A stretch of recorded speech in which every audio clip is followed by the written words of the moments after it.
Em nome do Pai, do Filho, do Espírito Santo. Amém. Ave Maria, cheia de graça, o Senhor é convosco. Bendita sois vós entre as mulheres, e bendito é o fruto do vosso ventre, Jesus. Santa Maria, Mãe de Deus, rogai por nós, pecadores, agora e na hora de nossa morte. Amém. São José, rogai por nós. São Felipe Neri, rogai por nós. São Bernardino de Sena, rogai por nós. Nossa Senhora de Fátima, rogai por nós. Em nome do Pai, do Filho, do Espírito Santo. Amém. Bom dia a todos. Nós estamos aqui na página 144, item 7 do capítulo 4, da biografia de São Bernardino de Sena, escrita por Paul Thiroux d'Anjou. Esse capítulo, o autor comenta sobre os sermões de São Bernardino, quer dizer, a parte essencial que essa obra aqui trata, né, da vida de São Bernardino, mas sempre em torno da grande obra da vida dele, pelo menos a pública, né, que são os sermões e os escritos dele, né? Então, nos 45 sermões que constituem os 3 volumes editados pelo Sr. Bianchi, não se percebe ordem alguma, ordem didática alguma. Os assuntos sucedem-se ou misturam-se, segundo as circunstâncias, as necessidades do povo de Sena ou a inspiração do pregador, que de antemão acha-se aparelhado para tratar de todos. Sobre alguns que lhes são mais caros, fala vários dias seguidos e a eles retorna várias vezes. A variedade parece-lhe meio de alentar o auditório, e às vezes, no meio de seu discurso, interrompe-se para anunciar os assuntos completamente diferentes de que tratará nos dias seguintes. Pronuncia seu primeiro discurso em 15 de agosto, naturalmente, sobre a festa do dia, a Assunção. Pensava começar somente no domingo seguinte, mas os priores da cidade suplicaram-lhe de não fazer o povo esperar, o povo que tanta ânsia tinha de sua palavra. Aliás, pregar de improviso sobre Maria não lhe causava embaraço. Assunto algum lhe era mais grato e familiar. Sabe-se de como fizera da Virgem da Porta Camolia a noiva de sua mocidade. Isso já foi descrito aqui, né? Ele falava para a tia dele, né, que o criou, tia ou prima, agora eu não me lembro bem, que ele tinha uma noiva, né, e a tia ficava muito curiosa para conhecer essa noiva, né. Seus biógrafos contam que, quando pregava sobre a Mãe de Deus, seu rosto iluminava-se de um reflexo seráfico, e que um dia, perante o rei da Sicília, em Áquila, quando enaltecia as 12 estrelas da coroa de Maria, uma dessas estrelas brilhou em cima de sua cabeça. Deixa eu só... vou deixar para ajustar o brilho aqui. Vou continuar aqui. Daqui a pouco eu ajusto, se o dia escurecer mais. Então, uma dessas estrelas brilhou em cima de sua cabeça. Quem considera apenas, neste primeiro sermão da estação de Sena, o sistema de divisões e de enumerações, por exemplo, a interpretação das 5 pedras da coroa da Virgem, sentir-se-á, de princípio, um tanto chocado.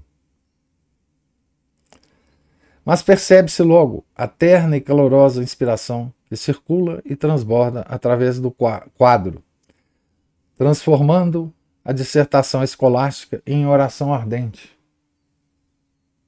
em contemplação mística, em canto triunfal. Veja-se, por exemplo, como o orador pinta a Virgem, atendendo ao convite de cima.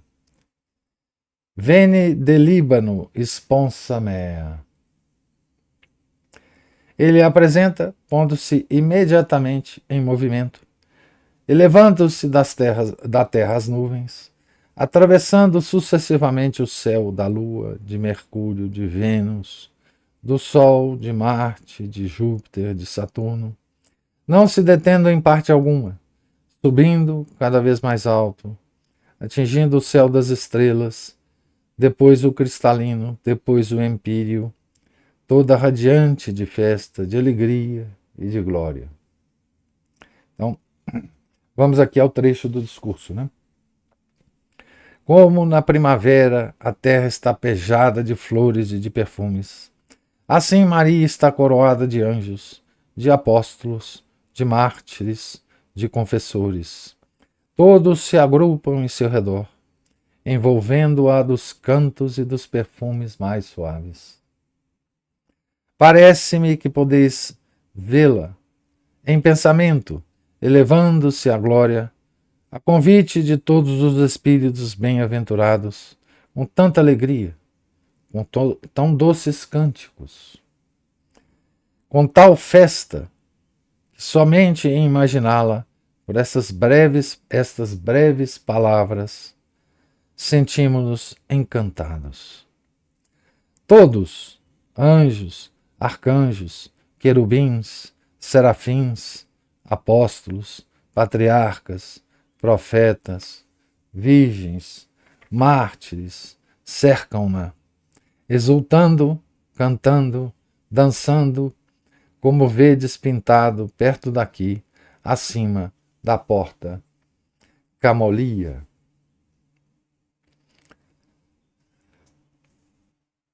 Voltamos ao autor que diz: Maria não se detém no meio dos anjos, pois é Deus mesmo que lhe lança o apelo.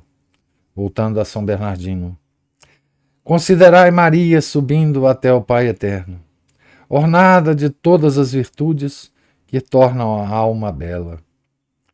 Aí estão, ao redor de Maria, todas as virtudes que se podem nomear, cada uma mais ou menos alta, segundo sua classe, todas desejando alcançar a bondade suprema de Deus, que é a fonte de onde decorrem a nós. E Maria, assim cercada, subia, com tal ansiedade, com tal vontade, toda inflamada do desejo de unir-se à divindade incriada do Pai. E igualmente o Pai, com as duas outras pessoas divinas, a esperava com regozijo, com uma alegria que a língua humana não pode exprimir.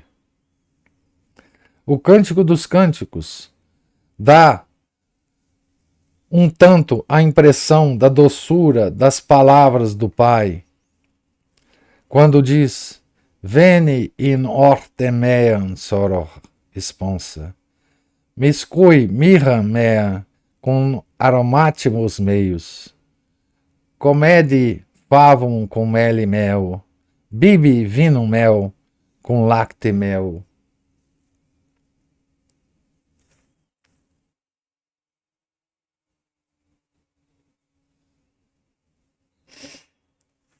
Isso é o Cântico dos Cânticos. Agora voltamos ao autor, né?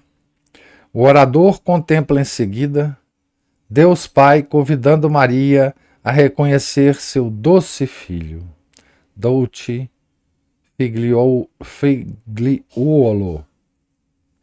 Voltando a São Bernardino. Que maior alegria que a de Maria! Goza de Deus, o vê, o possui. Mira-se nele unido ao Pai eterno. Vê em seu filho muito amado a própria carne que alimentou com seu leite, que concebeu e guardou em seu seio virginal. Vê esta mesma carne com que passou 33 anos nesta vida. Vê essa mesma carne que sofreu tão ásperas dores no lenho da cruz para a salvação das almas que quisessem seguir sua doutrina evangélica. E com esta vista, Maria experimenta tanta alegria, tanto consolo, tanto regozijo triunfante, que jamais se farta de olhar seu filho. E São Bernardino vai mais longe. Qual a causa desta festa toda que se celebra na glória do céu? São as núpcias que se realizam, as núpcias de Maria, esposa de Deus. Eis porque, desde que foi elevada ao céu, não há senão danças, regozijos, cantos suaves que jamais terão fim. E Salomão diz a todos que assistem a essas núpcias: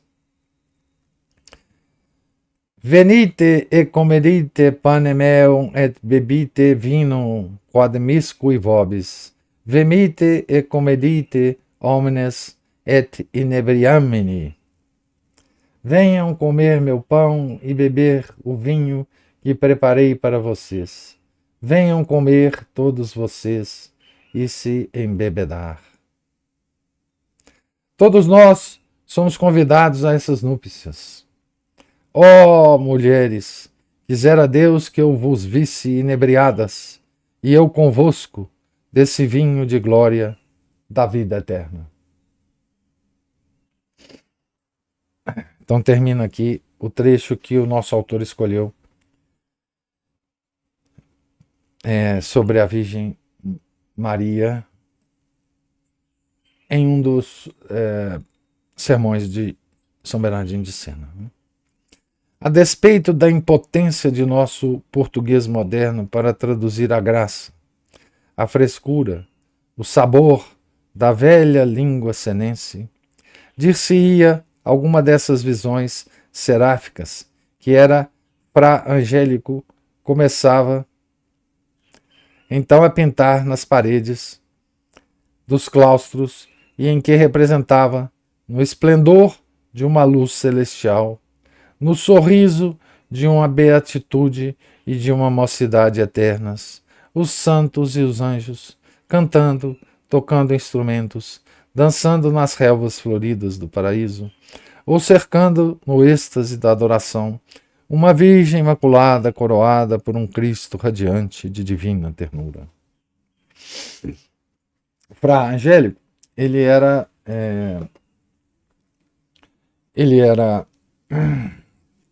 monge no mesmo, ele é em Florença, né? Fra Angélico é de Florença, no mesmo mosteiro de Santo Antonino de Florença.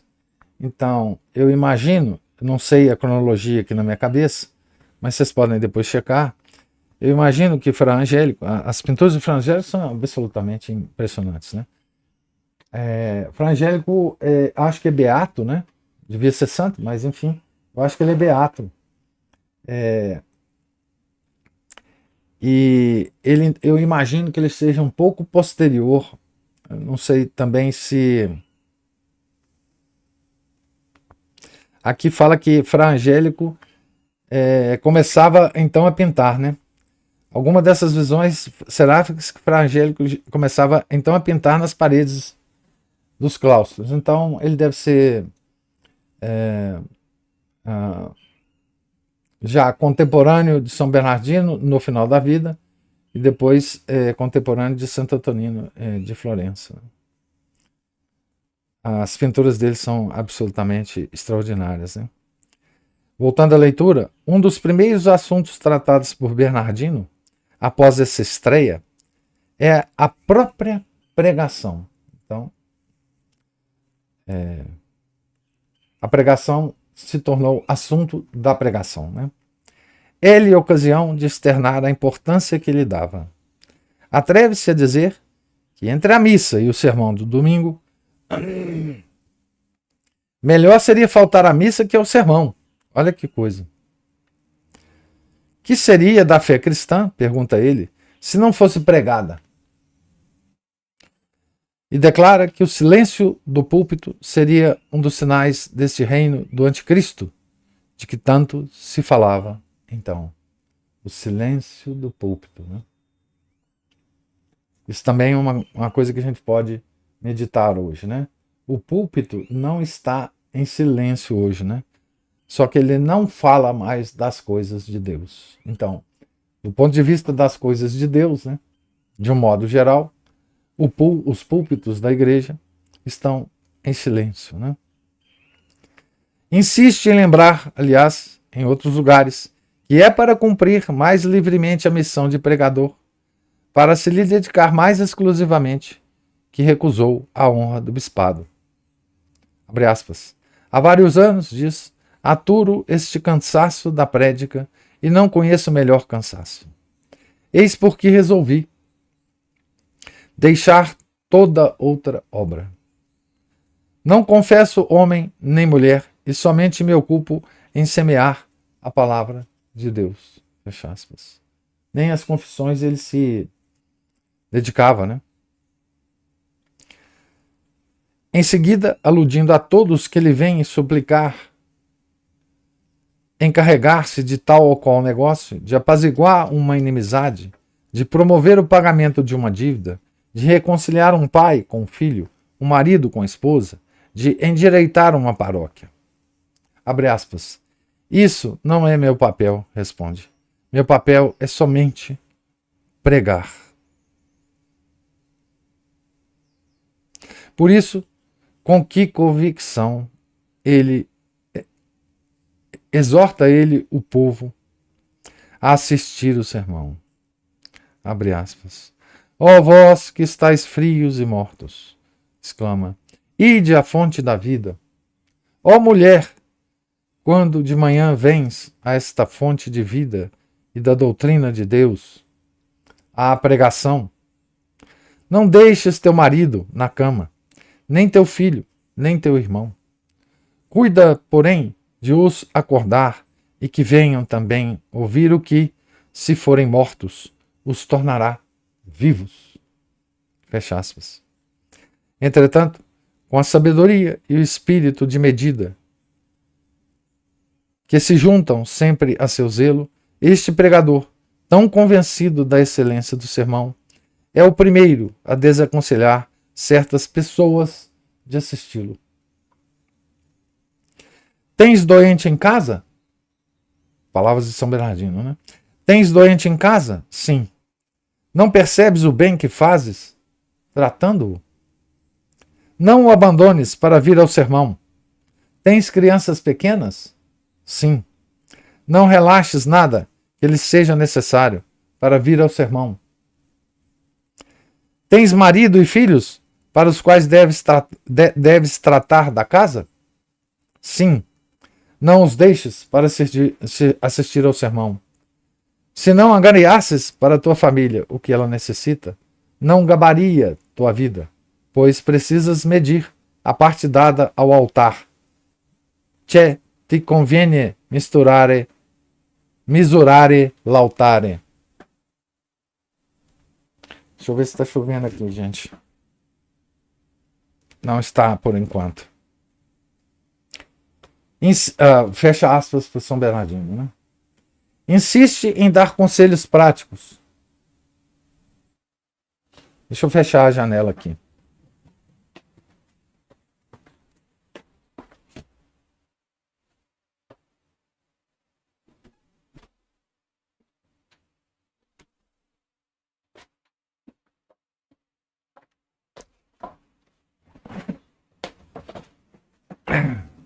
Desculpe aí, gente. Insiste em dar conselhos práticos sobre o modo de ouvir bem o sermão, de se manter esperto, atento, de não perder parte alguma. E isso ele o faz com grande singeleza, auxiliando-se com comparações.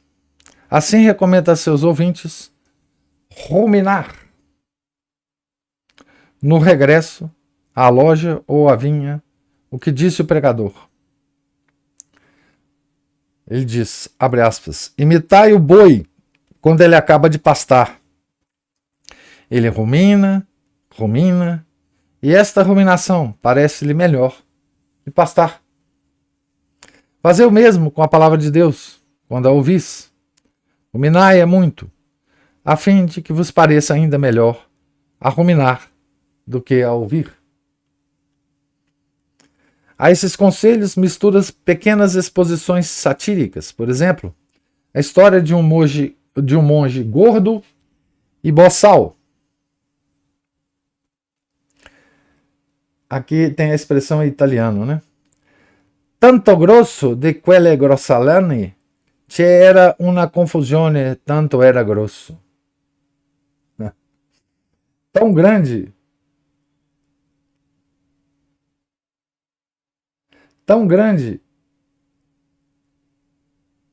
ou tão grosso, ou tão gordo, do tipo nojento, que era uma desordem, porque era tão grande. Este extasiava-se com o sermão de um outro irmão, o qual, ao contrário, dizia coisas finíssimas, mais finas que a linha de vossas filhinhas. A cada pergunta que fazia ao monge gordo, quanto à razão de sua admiração, só fazia responder: o irmão disse as coisas mais altas e nobres que jamais ouvi. Enfim, mais apertado, abre aspas, disse coisas tão elevadas que não compreendia absolutamente nada, fecha aspas. Bernardino daí tirava a conclusão de que era necessário para o pregador falar claro, chiarese, repetia com insistência, clareza, repetia com insistência, alla clareza, de modo que o ouvinte saísse contente, iluminado, e não embarbagliato, confuso. Após essas diversões mordazes, Bernardino torna ao tom grave e emocionado. Marca encontro aos ouvintes diante do juiz supremo. Palavras de São Bernardino agora. Sabei que no dia do juízo, diante de Deus, dizendo-lhe, sabei que no dia do juízo estarei diante do Senhor dizendo-lhe, Senhor, preguei a este povo tua doutrina e agiram segundo o que lhes preguei. Eis porque, Senhor meu Deus, disseste pela boca de teu evangelista, si quis sermonem meum servaverit, mortem non abebit in eterno.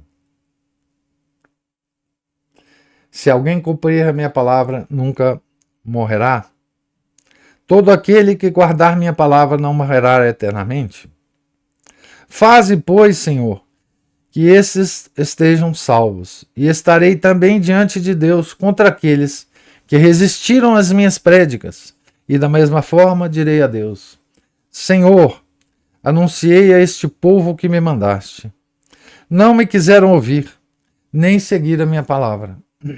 Por isso, Senhor, disseste em teu evangelho, qui non es mecum contra me es.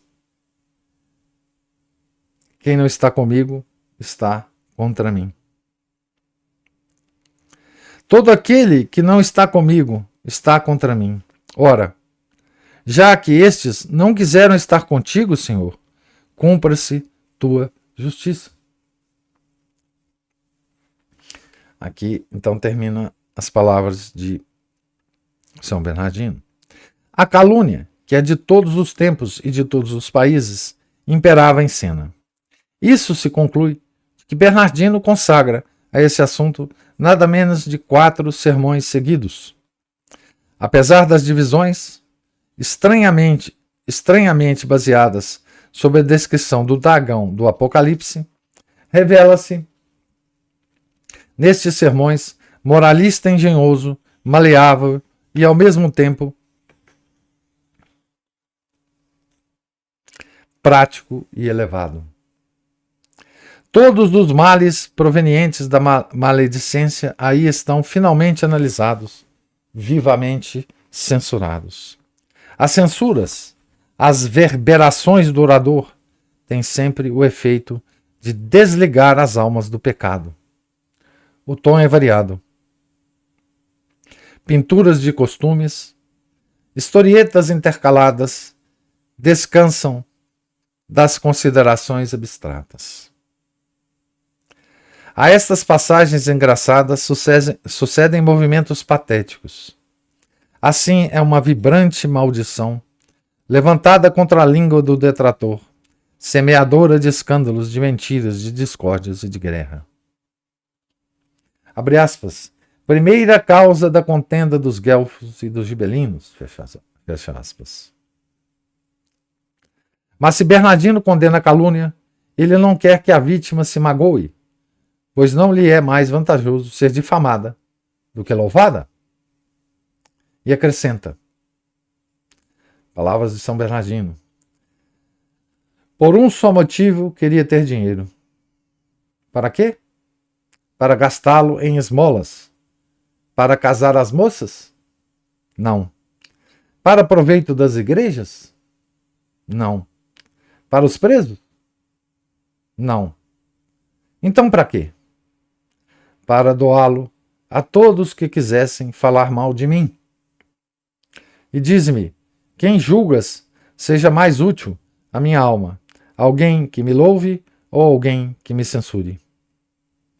E convence-te que há a mesma diferença entre um e outro, que entre aquele que me arrastasse ao chão e aquele que me sustentasse para me evitar a queda. Eis um dos sermões, né? Nós não vamos ter tempo de terminar isso aqui, mas é de jeito nenhum. Talvez nem hoje nem amanhã, porque esse item aqui é enorme, que é o último item do capítulo, né? Então eu vou parar por aqui, nesse início de assunto, né? Que são sermões sobre a calúnia. E a gente continua amanhã e talvez depois de amanhã esse assunto aqui, né? Porque esse último item do capítulo é o maior deles e nós vamos nos envolver com ele algum tempo, certo? Então,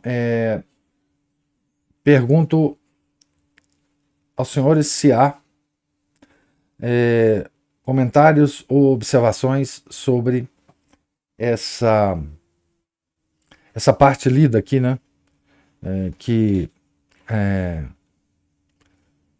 é uma análise dos sermões, começando aqui pelos sermões dedicados à Virgem Santíssima,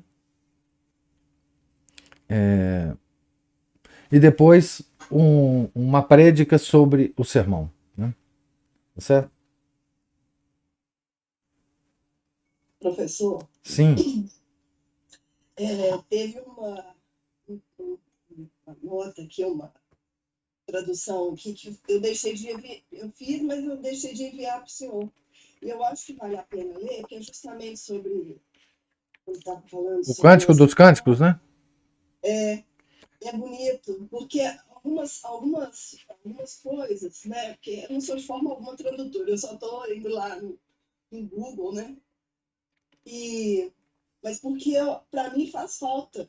O que está falando aqui, né? Veni in Norton mean, soro responsa, não é essa? Eu entrei no jardim. Mas é essa. Entrei no jardim, minha irmã, minha noiva, misturei a minha mirra com as minhas especiarias, comi o favo com o meu mel, bebi um vinho com o meu leite. É isso que estava falando. Belíssimo. Muito bonito, né? Esse é o Cântico dos Cânticos, né? Tem umas coisas que ficam meio truncadas, eu às vezes procurando uns sinônimos para tentar melhorar, e às vezes não sou capaz de fazer nada muito bom, mas eu fico sem saber, assim, porque às vezes ele, logo em seguida, ele praticamente traduz o que está escrito naquela frase. Mas às vezes não. E aí a gente nunca sabe o que é o que, né? Então, e como ele aqui não tem, esse é um tipo de trabalho que dá muito trabalho para o editor, eu não censuro, não. Primeiro é traduzir, né? E segundo é identificar aonde está isso no Cântico dos Cânticos.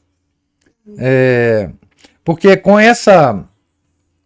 Com essa frase aqui, se você procurar, não é difícil fazer isso. Se você procurar na Vulgata Celestina, por exemplo, que está disponível em PDF na internet, por uma frase dessa aqui, você vai lá no capítulo e no versículo. E aí você pega uma tradução, talvez, das Bíblias modernas, né, do Padre Mato Soares. Mas isso dá muito trabalho, né? E o editor não fez isso, infelizmente. Enfim, é uma pena. Mas muito obrigado, sim. Mesmo. E só uma coisa, quando fala em São Bernardino, não se dedicava, por exemplo, a ouvir confissões, me fez lembrar algo que eu li há cerca de umas 2 semanas para as meninas na escola. Uhum. Que São Francisco de Sales fala que nós devemos procurar nos dedicar a uma virtude. Então, que não significa que seja aquela virtude que a gente mais gosta, mas é que Deus nos pede mais. Uhum. Então, ele cita para isso que os próprios apóstolos, né? Os apóstolos, eles eram chamados a pregar o evangelho. E ele chama que distribuir o pão celestial. Então, embora cuidar dos pobres fosse uma coisa, né, que é sempre muito virtuosa, né, e muito necessária, eles não faziam isso. Porque uma pessoa só não consegue abarcar tudo, né? Então, que a pessoa deve sempre se dedicar a uma virtude, né? E muito interessante quando ele fala depois que existem virtudes que são mais aparentes, elas não deixam de ser virtudes, por exemplo, jejuar,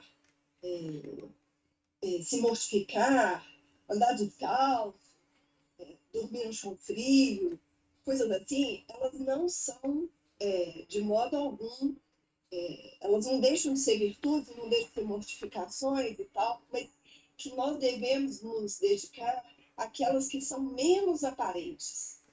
E aí ele fala, né, da paciência, da magnanimidade, da tolerância,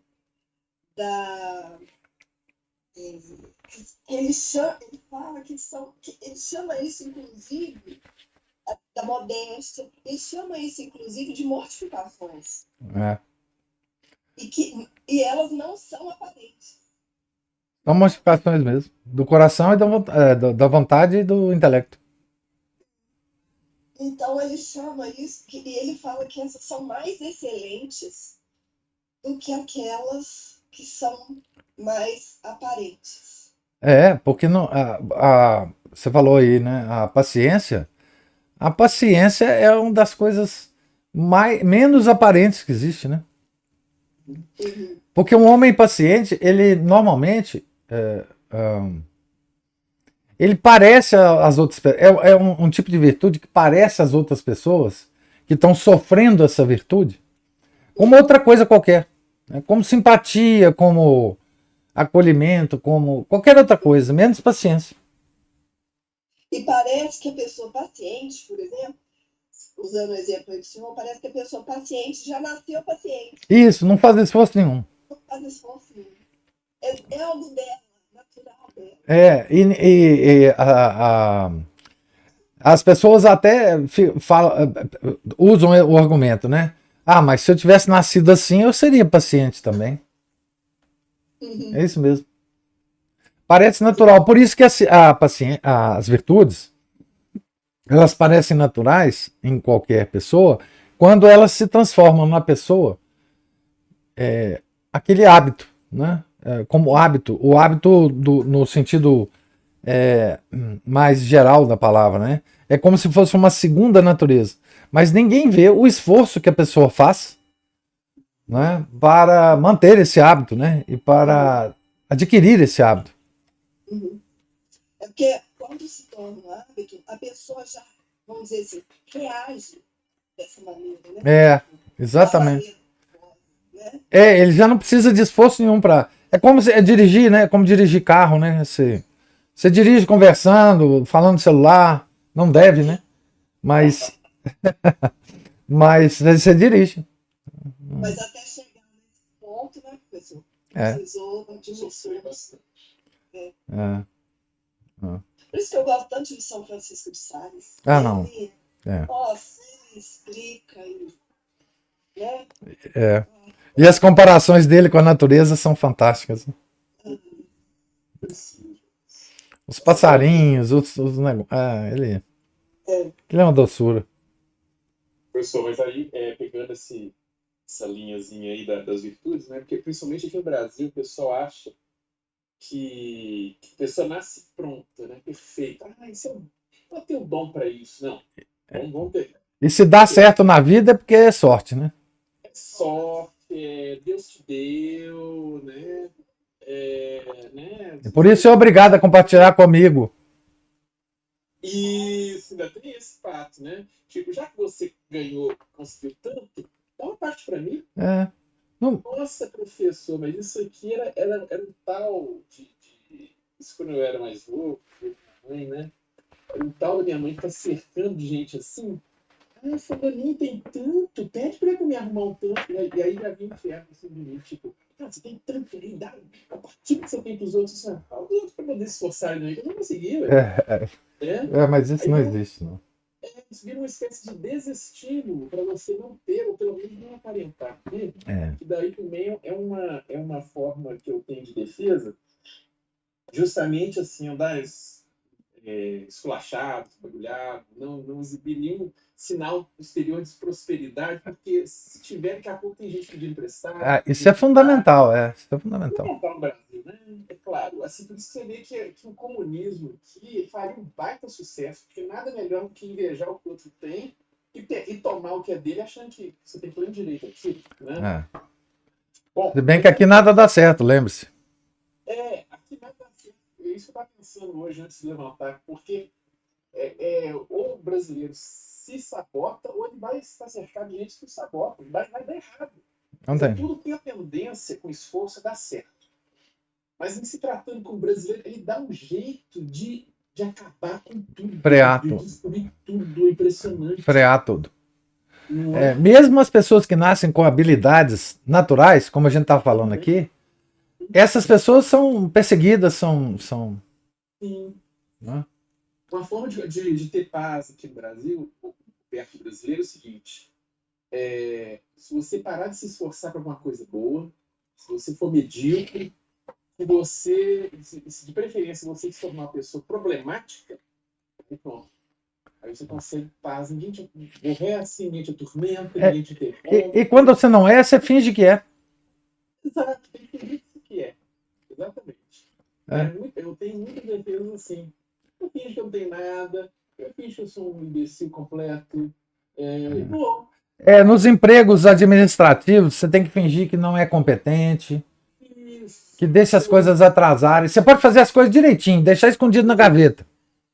Mas você tem que fingir que não fez. Isso. Tem que fingir que é medíocre. Aí ninguém quer te derrubar, ninguém quer tomar seu lugar, ninguém quer te atrapalhar. Ou seja, você chega em casa, sossego completo, ninguém te aborrece. É uma coisa muito impressionante. Bom, eu tinha outras coisas para dizer aqui, professor. Isso aí foi só. Eu puxei a linha aí da blusa e ela foi descer. Mas aí só falando dos pontos aí mudos, né? Que chamou a atenção do senhor, chamou também a minha, né? Sinal do anticristo, né? Isso, o reinado do anticristo, né? Então, esses frutos mudos são também, né? Aqueles que ficam falando de coisinhas, do caderno feminino, do jornal do domingo, né? Não, coisinha. As mocinhas ouvindo aquilo, suspirando, e nenhum conteúdo, né? É um púlpito que não está silente, não está vazio, mas está só falando coisas que não têm a menor importância, né? Ele está em silêncio sobre as coisas importantes, né? Sobre as coisas de Deus, né? Espiral do silêncio, né, talvez. Forma eclesiástica. Porque o silêncio completo hoje é impossível, né? O mundo gosta de barulho. Então, eles fazem ruído, né?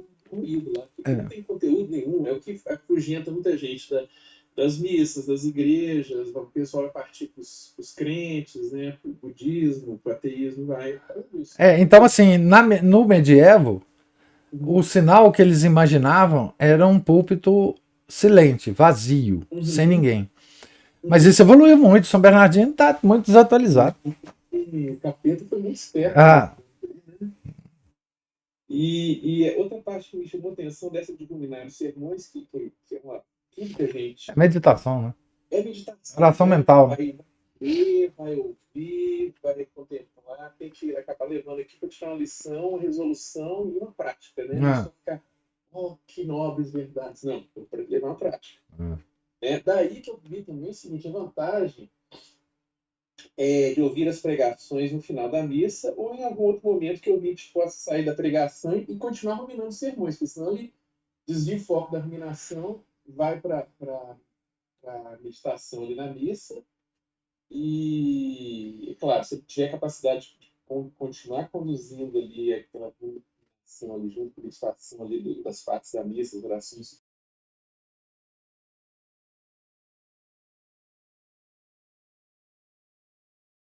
né? Então, a pessoa saindo dali, ruminando aquilo ali, né? O pessoal ia para casa, ia a pé, pegava a charretinha, né? Ia no lombo da mula, sei lá como. Mas dava tempo, né, do pessoal ir pensando no caminho, né? E meditando, dá uma paradinha com a sombra, com um golinho d'água, pensa, né? Hoje em dia já, né? Não, você encontra os tomistas de escadaria de igreja ali, acabou. Acabou. Começa a discutir assim, o sexo dos anjos, dizia o professor, as discussões bizantinas, assim, de picuinhas ionosféricas, assim, que o radar pega mais Ah, fácil, sabe? aí acabou. Chega em nível orbital ali, tipo, tá, e agora vamos abrir paraquedas e pousar. Como é que nós vamos colocar isso em prática? É, é, Enfim, é. palavra, né, letra que eles vão falar, é isso aí. Porque o ofício, né, pessoal, o pregar é o ofício do profeta Jonas, né? Além dos sacramentos, também é do sacerdote, né? De pregar esse negócio. Né? É. E de, né, a todas as nações, ensinar a todos. Na verdade, o ofício doutrinal do bispo, né? Sim, que seria o Sucessor dos sucessor apóstolos. da cátedra, né? É, Acima de cátedra, ex-cátedra. é, E por delegação, sacerdotes. E, naquilo que for possível, o sacerdote delega aos catequistas. Grande, cadê? Nós estamos falando com um aqui, ué. Ah, Ora, ora, ora, ora. não sei se dá muita coisa. Assim, Ah, conteúdo mas, que passar o mais fielmente possível. mas faz diferença, faz muita diferença. Não para todo mundo, mas se fizer diferença para um em cada ano, Márcio, já. Isso. Então, com certeza, pelo menos para mim, fácil, porque ensinante aprofunda o aprendizado. Então, pelo menos para mim, que seja esse pelo menos eu e mais um, né? Para mim, isso aí para nós, para quem vai ensinar, isso sempre é benéfico. Se tiver alguém ali que deu um acréscimozinho ali, já tá um grande negócio. É verdade. Esse, quando você falou aí que é a justiça de Deus, aí, os trechos aí, né? Cumpra a justiça de Deus. Aí a gente vê a justiça de Deus quando resolve se bater em cima do povo displicente e impenitente como nós, né? Aí vem aquelas desgraças que estão ali no Apocalipse, mas não são só uma coisa apocalíptica, mas sempre que a justiça de Deus se abate sobre o ser humano infiel, acaba sendo isso, né? A peste, a fome e a guerra, né? As pestes podem ser corporais e espirituais, as heresias, ideologias, né? Vão matando ali as impiedades, vão matando as almas das pessoas, nunca mais perigoso que aquela peste que mata o corpo, só, né? Tem a fome, né? Tem as coisas do tempo, né? Chuvas e, enfim, desmoronamentos e. E aí vai, né? Acreditando. É, Né? A fome leva a pobreza, a caristia, né? Nós estamos vendo isso aí há décadas, né? E a fome da justiça ali, o pessoal fica querendo alguma coisa melhor, mas não acontece, só tem porcaria que acontecendo, né? Justiça no sentido da vontade de Deus, da caridade, né? A guerra, que são as guerras mesmo, convencionais, ou quarta, quinta geração, os crimes, as desarmonias familiares, né, as conflitos das classes, as guerras entre as pessoas, a desunião, né? E é isso que nós estamos vendo aí na sociedade. E é curioso porque as pessoas não entendem que Deus, ele age no mundo, a vontade de Deus age no mundo de duas formas diferentes. Ou ele usa a vontade dele para fazer com que coisas aconteçam, que ele tem vontade que isso aconteça, ou a vontade dele permite que outras coisas aconteçam a nós. Né? Uma é permissão, a outra é ação direta. Então, é como ele permite o demônio tentar as pessoas, né? Ele permite que catástrofes aconteçam, né? Então, assim, tudo está sob a jurisdição dele. Nada acontece que ele não saiba, queira ou permita. Sim. Né? Exatamente. Enfim. Aparentemente. Nem no social, nem no individual, né? Claro, nem político, nem nada. Exatamente isso. Desde a saúde da gente, individualmente, pelas coisas que só refletem em nós mesmos, né? Acaba repercutindo nos outros também, né? Nas famílias, na sociedade, na política, tudo. Por todo lado, né? Por omissão, ou seja, deixa que o capeta carrega do castigo, ou por comissão ele mesmo agindo, né? Isso. Para impedir ou para o mal, ou para poder promover o bem, né? Isso mesmo. Mas é isso, pessoal. Obrigado. Ô, meu caro, obrigado você. A minha imagem ficou congelada aí, mas nós podemos continuar o papo. Até bom que ela fique congelada, pra vocês não verem muito a minha cara, que é feia demais. Mas tenha mais alguma observação, algum comentário?